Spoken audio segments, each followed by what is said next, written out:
हमारे समाज में जब भी कोई नेक काम करना होता है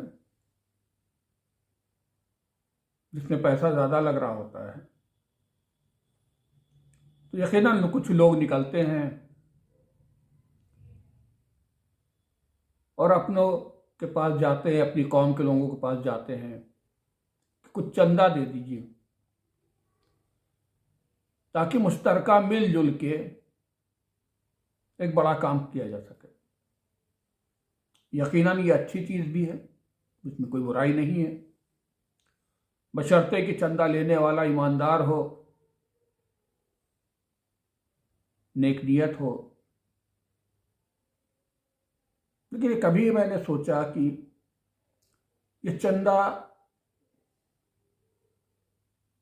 शुरू कहाँ से हुआ होगा, इसके पीछे क्या कॉन्सेप्ट है।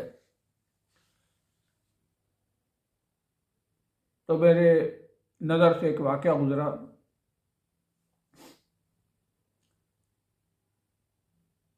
कि छठे इमाम जाफर सादिक अलैहिस्सलाम का दौर था।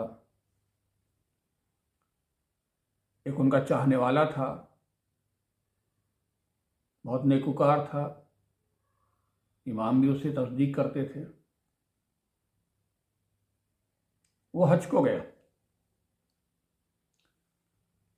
जब हज कर चुका, लौट रहा था वापस, तो अक्सर काफिले रात में रुक जाया करते थे।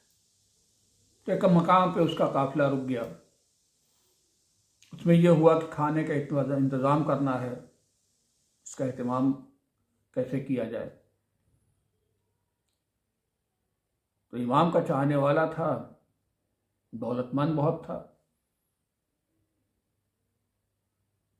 उसने एक आगे बढ़ के कहा कि सब हाजी हैं, अल्लाह के बंदे हैं, इनका इंतज़ाम मैं कर देता हूँ। और उसने खाने का इंतज़ाम कर दिया। बहुत अच्छा काम किया है। हमसे आपसे कोई पूछेगा तो हम भी कहेंगे इससे बड़ा काम क्या है कि हाजियों को उसने खाना खिलाया। और फिर काफिला दूसरे दिन सफ़र पे चला। और जब वो शख्स इमाम जाफर सादिक अलैहिस्सलाम के पहुंचा तो उसने देखा कि इमाम ने थोड़ा चेहरा घुमा लिया। कुछ नाराजगी के आसार चेहरे पे दिखाई दिए। नाराजगी के आसार देख के वो घबरा गया। उसने इमाम से पूछा, या मौला, आप तो दिलों के राज जानते हैं, मुझसे ऐसी क्या खता हो गई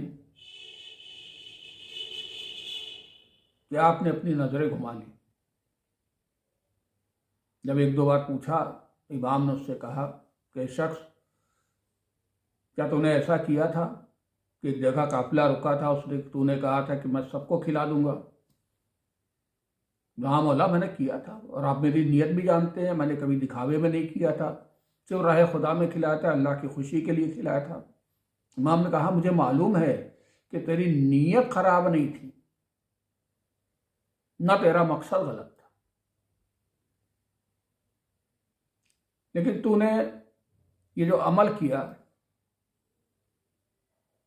उसने कुछ लोगों का दिल दुखा दिया। दिल दुखा दिया मतलब? उसने पूछा, मौला, किसी का दिल कैसे दुखा? कहा, उसमें बहुत से लोग कम भी थे जो हैसियत नहीं रखते थे।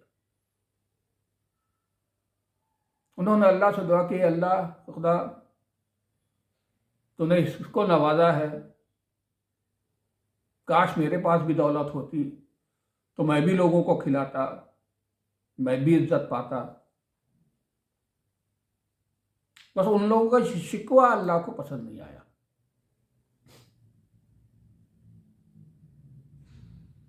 इमाम के चाहने वाले ने कहा, मौला, अब आप बताइए कि मैं अगर ऐसा न करता तो क्या करता? क्या न खिलाता? इमाम ने कहा, नहीं, तू खिलाता। काश कि तू ये ऐलान कर देता कि सब लोग मिल के ये बकरे मंगाएंगे, ये खाने का एहतमाम करेंगे और सब अपनी अपनी हैसियत के मुताबिक एक डब्बे में डाल देते, किसी जगह पे डाल देते पैसे, और जो कम पड़ जाता वो तू लगा देता। मसलन आज की तारीख में 40,000 रुपये लगने हैं, सब लोगों से कहा 6,000 रुपये ही खर्च हुए, लोगों ने जमा किया, तो तू 34,000 लगा देता। अब जो खाना आता तो हर शख्स ये कहता ये मेरी तरफ से, ये मेरी तरफ से। अल्लाह का शुक्र है तूने हमें हाजियों की खिदमत करने का मौका दिया। हर शख्स खुश होता, तू भी खुश होता, तेरा भी मकसद पूरा हो जाता, दूसरों का मकसद पूरा हो जाता। उस शख्स ने इमाम से माजरत की, कहा आइंदा से इस चीज़ का मैं ख्याल रखूंगा। इस वाक़े के बाद मुझे एहसास हुआ कि चंदा कहीं यही तो नहीं है। मुझे नहीं मालूम कि चंदे से रिलेटेड है या नहीं है, लेकिन कॉन्सेप्ट यही समझ में आया। देखिए इमामबाड़ा बना है, किसी ने 20 लाख दिए होंगे, किसी ने 20 लाख दिए हैं, किसी ने 100 रुपये दिए होंगे, किसी ने 5,000 दिए होंगे, किसी ने 10,000 दिए। अब मिलजुल के कौम के लोगों ने, समाज के लोगों ने, मोहल्ले के लोगों ने एक इमामबाड़ा, ये मस्जिद बनवा ली। हर शख्स अल्लाह का शुक्र अदा करता है कि हम लोगों की तरफ से है, अदादारी हो रही है, सब लोगों ने मिल के दिया है। हर शख्स ये कह रहा है हम लोगों की तरफ से है, और ये खुशी हर शख्स को हासिल हो रही है। हाँ, चंदे के वक्त ये ख्याल रखे कि जो चंदा जमा कर रहा है वो ये न ऐलान कर दे कि हमने की मेहनत से किया, नहीं, जिसने चंदा दिया है अल्लाह उसे उसको सवाब देगा। उन सब की शिरकत है, ये उन सब की तरफ से है। हाँ, आपने थोड़ी जहमत उठाई ज़रूर है कि जा के आपने चंदा जमा किया है, लेकिन ये आपकी तरफ से नहीं हुआ है, ये कौम वालों की तरफ से हुआ, समाज के लोगों से हुआ है, मोहल्ले वाले लोगों का।